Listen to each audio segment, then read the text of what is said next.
அமைச்சர் ராஜகண்ணப்பனுக்கு உயர்கல்வித்துறை கூடுதலாக ஒதுக்கீடு செய்யப்பட்டுள்ளது அண்மை செய்தியாக தற்போது நாம் பார்த்துக் கொண்டிருக்கிறோம்.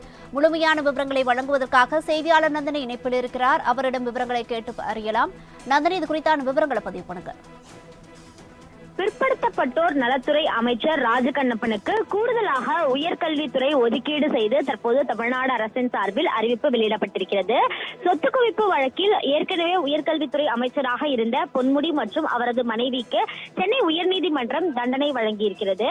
கடந்த 1996 முதல் 2001 ஆண்டு வரையிலான திமுக ஆட்சியில் போக்குவரத்து துறை அமைச்சராக பொன்முடி பணியாற்றி வந்தார். அப்போது வருமானத்திற்கு அதிகமாக, அதாவது சுமார் 1.36 கோடி ரூபாய் அளவிற்கு சொத்து குவிப்பில் ஈடுபட்டதாக அவர் மீதும் அவரது மனைவி விசாலாட்சி மற்றும் அவரது குடும்பத்தினர் மீதும் லஞ்ச ஒழிப்பு போலீசார் வழக்கு பதிவு செய்தனர்.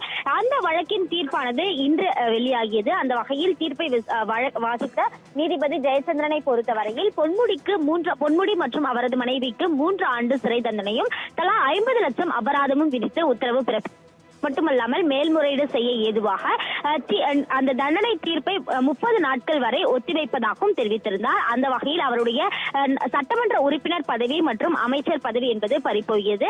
குறிப்பாக பார்த்தோம் என்றால் மக்கள் பிரதிநிதியாக இருக்கக்கூடிய பட்சத்தில் 2 ஆண்டுகளுக்கு மேல் தண்டனை பெறுபவராயின் அவருடைய பதவி என்பது பறிபோகும். அந்த வகையில் தான் ஏற்கனவே உயர்கல்வித்துறை அமைச்சராக இருந்த பொன்முடியின் பதவி என்பது பறிபோனதாக தெரிவிக்கப்பட்டிருந்தது. இந்த நிலையில்தான் உயர்கல்வித்துறையை கூடுதலாக ராஜகண்ணப்பன் ஒதுக்கீடு செய்து தற்போது தமிழ்நாடு அரசின் சார்பில் அறிவிப்பு என்பது வெளியிடப்பட்டிருக்கிறது. தற்போது பிற்படுத்தப்பட்டோர் நலத்துறை அமைச்சராக ராஜகண்ணப்பன் பணியாற்றி வருகிறார். இந்த நிலையில் அவருக்கு கூடுதலாக உயர்கல்வித்துறை என்பது ஒதுக்கீடு செய்யப்பட்டுள்ளது குறிப்பிடத்தக்கது. நந்தினி, விவரங்களுக்கு நன்றி.